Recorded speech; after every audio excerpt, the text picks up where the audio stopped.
Hello everyone once again. In this video, I'll be answering the question, what changes have you observed in the new curriculum's lesson plan? I'm sure you have observed certain changes. As teachers, let's look at them. I'll be comparing the old lesson plan format and the new lesson plan format, and we'll look at the changes and what we should do going forward in terms of structuring or drawing or writing the lesson plan of or lesson notes as far as the new curriculum is concerned. All right, so NACA, the National Council for Curriculum and Assessments, came out with a review, and this review has actually caused some changes that we need to realize as teachers.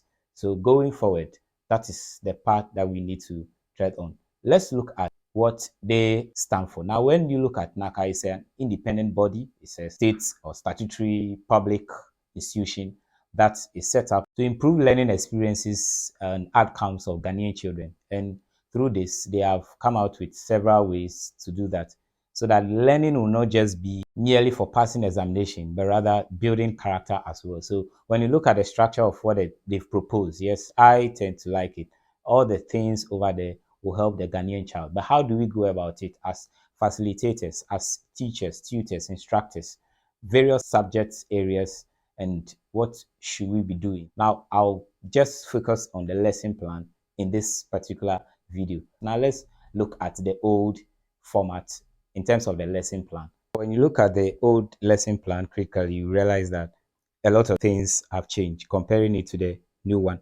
So you see that there is day or time or duration. About the right duration, you state the date there when you'll be delivering that particular lesson. Then there's a topic or subject topic or aspect. So you put a topic there, which aspect does it for? So in social studies, for instance, I'm using just as an example. We pick social studies, there are aspects, the environment, there is governance, politics and stability, there is social and economic development. Those are the aspects. When you pick governance, so a topic there can be our constitution, that's JHS 2, basic 8. So when you pick basic 8, you see that that topic is there. So that's what you write over there. So with the objectives, by the end of the lesson, what the student should be able to do, you state it. That has also changed, and we'll look at that, what they have now structured it to be in the new curriculum's lesson plan. Let's see, teacher learning activities, they are there. We'll see how it is now called in the new lesson plan. Then you have the TLM, teaching and learning materials, and the references, the books you'll be using, and their pages as well. When you pick the old lesson note, you realize that sometimes the references, you can write them at the top just after you write your syllabus and the page where that topic can be found in the syllabus. Then you pick core points, the key areas, the key notes that the students will be grasping in terms of that particular lesson you are delivering. The evaluation comes. That's the old format. Now let's look at the new one that NACA proposed. So with the new format, it has new names. So at the top there is lesson plan. So what are you supposed to put there as a teacher? So you have to know that every week you deliver a lesson, and the plan is made or the notes are made for that particular lesson.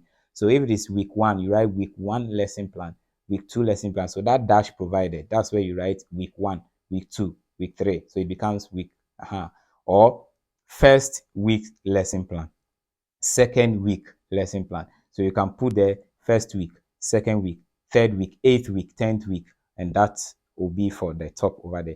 Subject, you put a subject. Some teachers or instructors handle 2 subjects. So maybe somebody is teaching English and social studies. In that lesson plan, the person is expected to put there the subject that is going to write the note on. Class, basic. So they tend to use the basic now. So basic 6 is there, basic 7, basic 8, basic 9. You put that over there.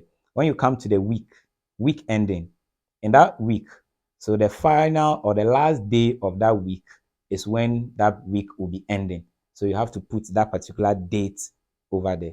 Class size, you have to know the class size that you are teaching. If it is basic 7 and they are 36, you just write 36. If they are 25 or 14, you write a class size there. The day, you realize that they have divided them into 3 when you look at that. So that means that you may definitely have a maximum of 3 lessons to deliver, 3 lessons to deliver. So the first lesson, on which day are you delivering it?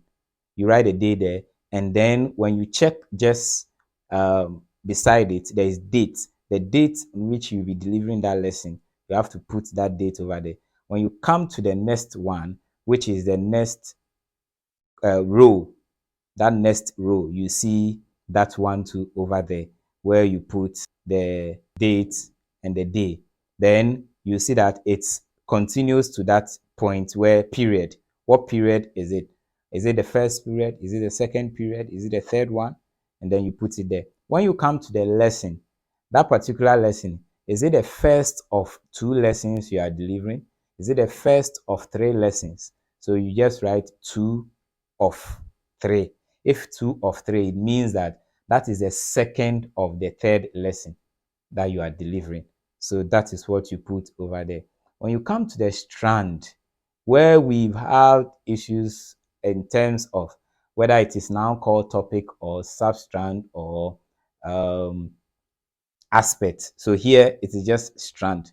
So the strand in a way has become like the aspect. So you put it there. So when you come to social studies, for instance, there is family life. You get it. There is environment. Under that environment, you now go further to write the substrand. To write the substrand. So the substrand could be environmental issues. The strand is environment. You have family life. Substrand, the family. So that is what you put over there. The indicator, when you pick the syllabus proposed by NACA, you see that indicator, there is every indicator there with a code. It's that code that you write. So normally you see B7, that is basic 7. So all the strands or substrands you are delivering in basic 7, you have, or the first year, you have B7, starting all the codes. Then you see B7 1.21. If that is a substrand, you just put it there. Then the content standard, you have another code over there and you just fix it there. So normally the indicator is a breakdown of the content standard. So you have a content standard like B7 1.2.1. Then the indicator will be B7 1.2.1.1. Yes, so that breaks it down. When you pick the syllabus, you see all the codes over there. So the code is not something you generate from your own mind. Let's take notice of that, and then we'll be able to fix the right code for the right substrand. When you come to performance indicator, which in a way has become like a more refined way of writing what a student should be able to do by the end of the lesson. So you just put that there.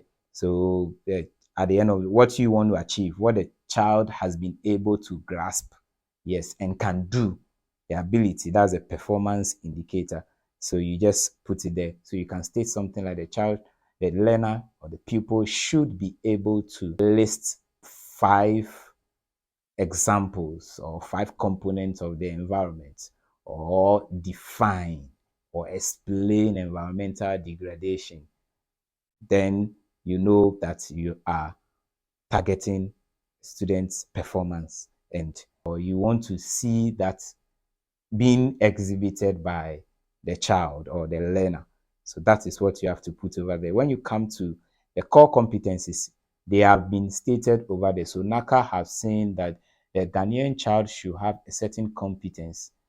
Every lesson you are delivering should improve maybe the child's communication skills, the child's ability to make judgments, the child's ability to analyze and come out with facts, discover challenges, problems, and find solutions to those problems. Well, when you pick the syllabus, at the far end of the syllabus, that column, you see the core competencies stated by NACA over there, and you can pick them and let you write them there. The one that suits the lesson you are going to deliver, you put that one there. Keywords, the substrand you are going to deliver. There are certain keywords that could be new or some technical words that the students will identify. You can put them there also, you write them. When you come to the teaching and learning resources, they are the equipment, whether audiovisual, you are going to the TLM, what you had in the old lesson plan. So you can put all those equipment over there. Are they going to use charts, maps? Are they going to use the globe? Are they going to use paper, pencil, design, or something? Containers, ball to learn, mathematics, all these things. You put the items or list them over there. They are the resources, teacher learner resources. So you could look at reference. Reference definitely will be there. Syllabus is there. Good. So that's what you wrote the code for. But here you can put a textbook that the student can refer to and get that particular substrand over there and have notes on them. Then you can put it there with a page, Then let's come to the part where you do more writing. Date, the date. The date, you put the date that you'll be delivering that lesson. That you have already stated at the top there. So you can go ahead and put it there.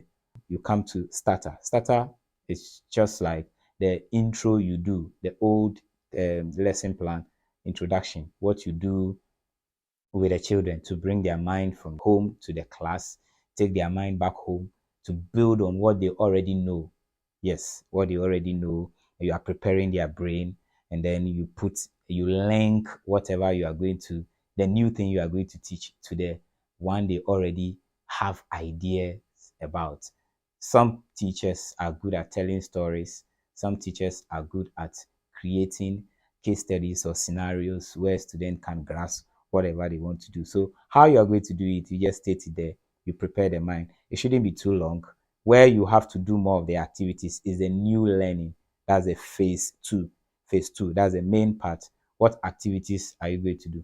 The methods that you use to teach that particular substrand must be there or deliver the lesson. Discussion method, brainstorming, question and answers, activity based, the student having hands-on activities, touching and filling items and putting them together, making conclusion, debates, role play, and all these things. You have to put them there. Then you move to the reflection. When they are all done with that, then you need to reflect. That's plenary. You have a quick discussion, do some quick highlights on what you have already taught, the new thing you have taught, and how the children were able to grasp. So you can ask questions here, oral questions.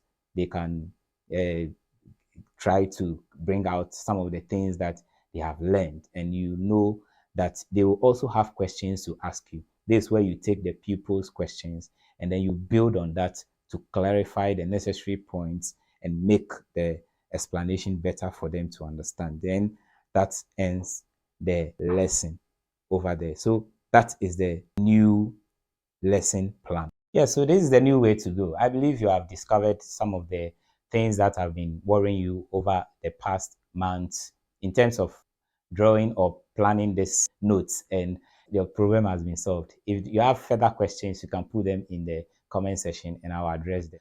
Definitely, I'll be back here again with more interesting lessons. Make sure you like my video, share with other people, other teachers over there. Let's sharpen our skills and help ourselves. We don't know it all. Teachers learn from students. Students also learn from teachers. And we can also learn from ourselves too. Thank you for watching GCL Tutorials. Bye for now.